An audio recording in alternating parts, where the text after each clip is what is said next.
Hello, Benjamin. I really enjoyed your video about YouTube chiropractors. Thank you for introducing me to a very strange corner of the internet that I had no idea existed. However, I will not be joining you on your quest to find the greatest ring-dinger, because chiropractic is a pseudoscience, and the sound of cracking joints makes me really uncomfortable. Almost as uncomfortable as my topic for today. In order to grow our audience, you have been encouraging me to use Twitter more, but posting on social media gives me anxiety. So I sought to understand it. I wanted to know, how does it all work? Why do people post on social media? What is it for? What made you think? What made you say this? I want to put this on Twitter. Huh? Why would you put this on Twitter? What made you think to yourself that would be a good idea, huh? What do you do on Twitter? What do you kids do on Twitter? To answer these questions, and more, I am returning to my award-winning segment, Joey misrepresents something in culture, and then argues against his straw man, but eventually comes to a poignant point. To aid me in this endeavor, I have summoned another Joey from the Shadow Realm. Dude, calm down. Where was I? Not important. That is not important. Come on, pull yourself together. We need to talk about Twitter. Twitter? I don't know anything about Twitter. I don't know anything about Twitter. Well, let's talk about it. You know, maybe we'll learn something. Haven't you only ever tweeted like 5 times? Joey.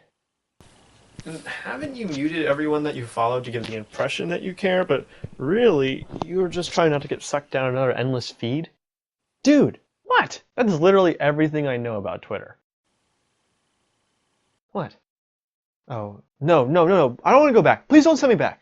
Okay, just humor me, okay? Somehow, we have arrived in a place culturally where to be a person means you have to have a presence online. Do you think this will become more and more of a necessity?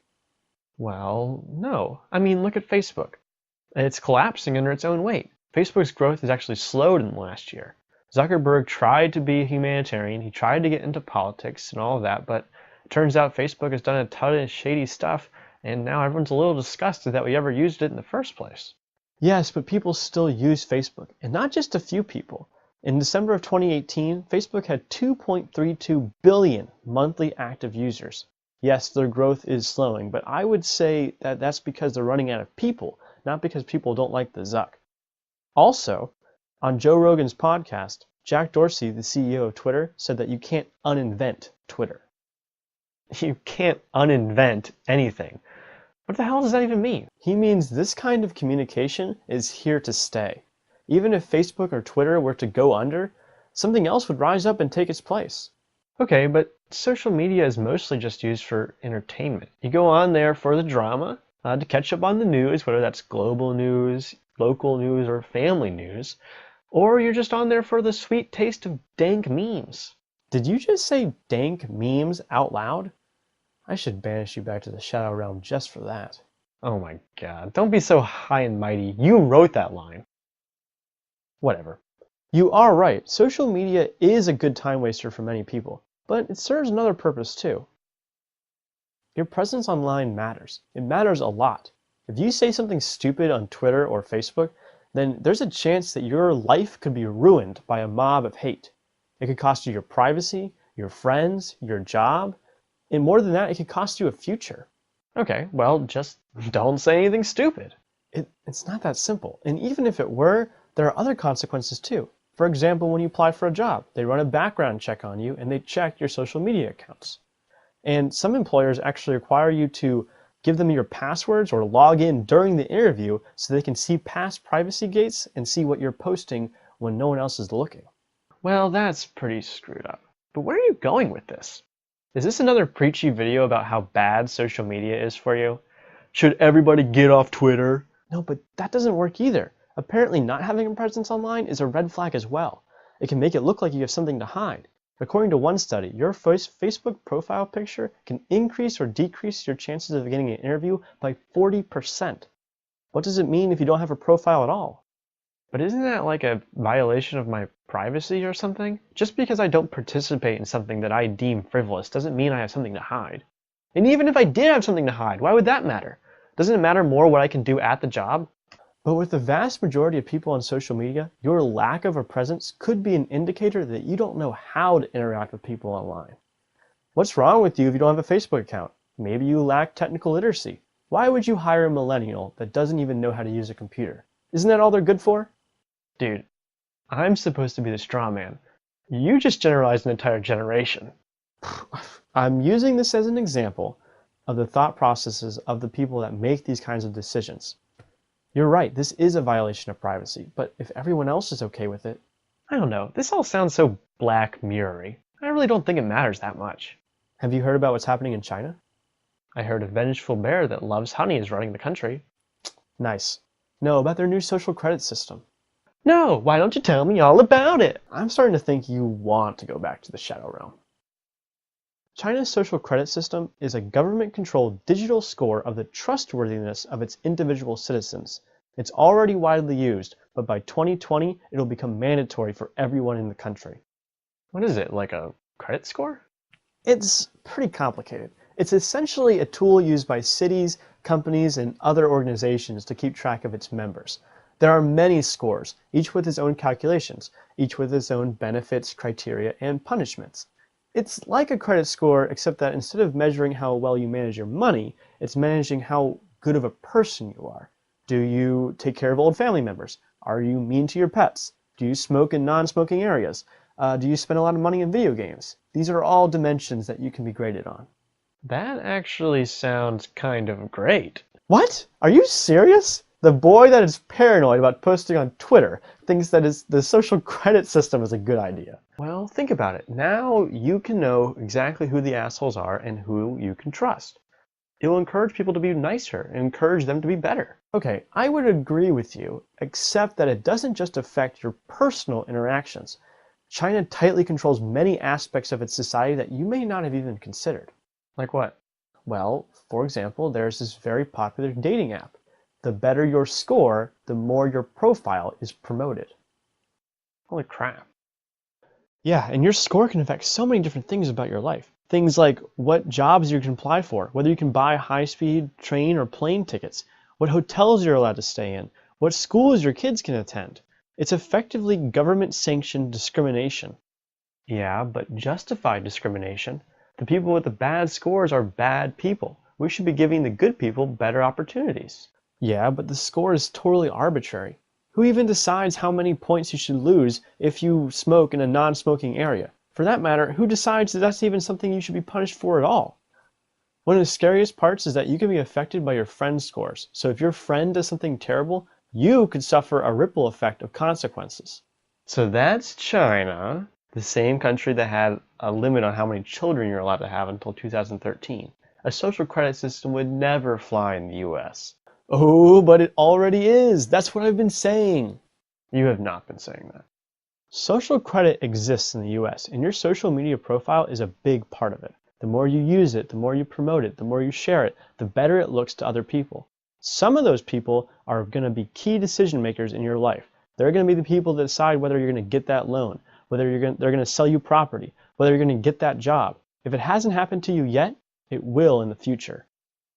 There was actually a bill proposed in New York last year that said that if you want to apply for a gun license, you have to hand over your passwords to your Facebook, to your Twitter, to your Snapchat, to your Instagram, as well as the search results from your recent Bing, Google, and Yahoo searches. Yeah, but something like that would never pass. Today? I agree. Tomorrow? I'm not so sure. But I mean, that's not exactly the same, is it? In China, you're judged based on what you do in real life and online. In the US, it's mostly just online. What's the difference? Did you not hear me? Who you are online is not the same as who you are in real life. Maybe, but I would argue that your online self is more important than your real meat space self. Oh, come on. That is ridiculous. If it were not for this video, you would not exist. That's not a good example. I'm only here because you're a narcissist. If it were not for this channel, to the people watching, I would not exist. What? To your friends, to your family, to your coworkers, you exist. But to the rest of the world, to the rest of humanity, to the rest of history, you do not exist. Are you okay? Yes, I'm not saying anything that radical here. Okay, let me say it this way. If you wanted to know about someone, how would you go about it? I guess I would Google them. Okay, and that would lead to? I guess that would lead to their Facebook page, their Twitter, Instagram, YouTube channel. And if you couldn't find them, it would be as if They don't exist. Okay. not only that, but how you interact with social media determines the kind of person that you are. Are you funny? Do you think that you're funny? Are you passionate about something? To the rest of the world, you may be able to act and talk like everyone else, but on social media, your actions, your thoughts are displayed permanently for the world to see. You are what you post. Yeah, but what about the whole Facebook depression thing? You know, where you get kind of bummed out because everyone looks like they're living such perfect lives, but then you also know that what you're seeing is a perfectly curated set of images and text posts to make it look like they're living perfect lives, when in fact they're probably just as bland as you are. You know, once you realize that everything online is fake, you're good. But isn't that the same thing as wearing makeup? Or saying, "Good, how are you?" when someone asks how you are just to be polite? No.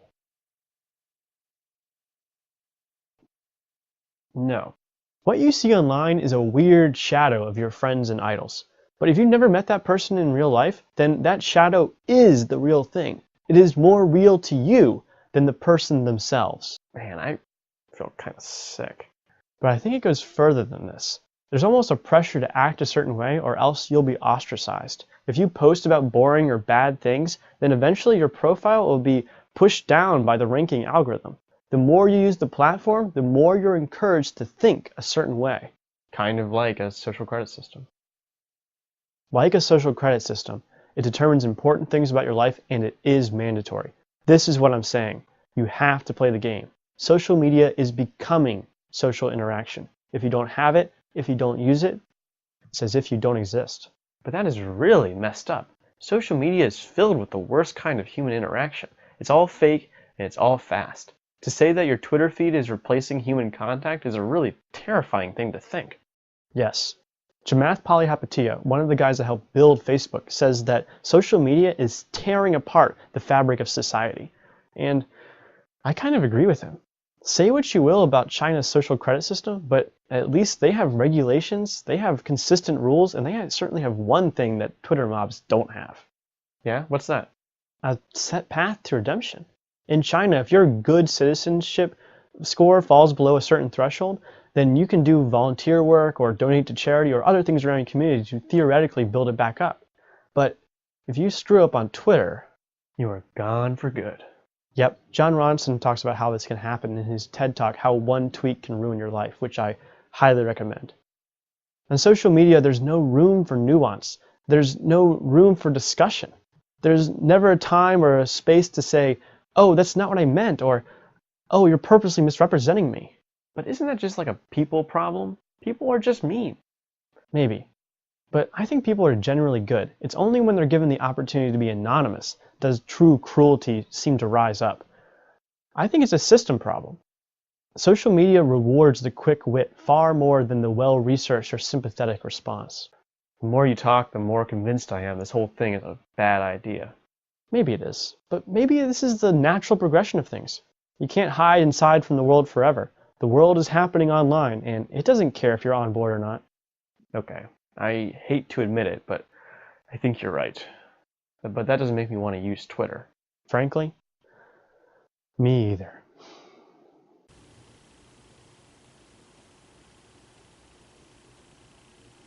Hey, here's an idea. You could run my Twitter account for me.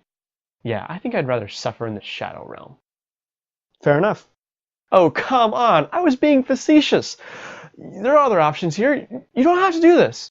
Yeah, I do. I can't sustain both of us. You will regret this, Joey. I'll be back, and with me will be the entire force of the Shadow Realm. If you want to continue this discussion, or just let me know that you exist, you can tweet at me at AffableJoey on Twitter, or just comment below. Benjamin, I'll talk to you soon, my friend.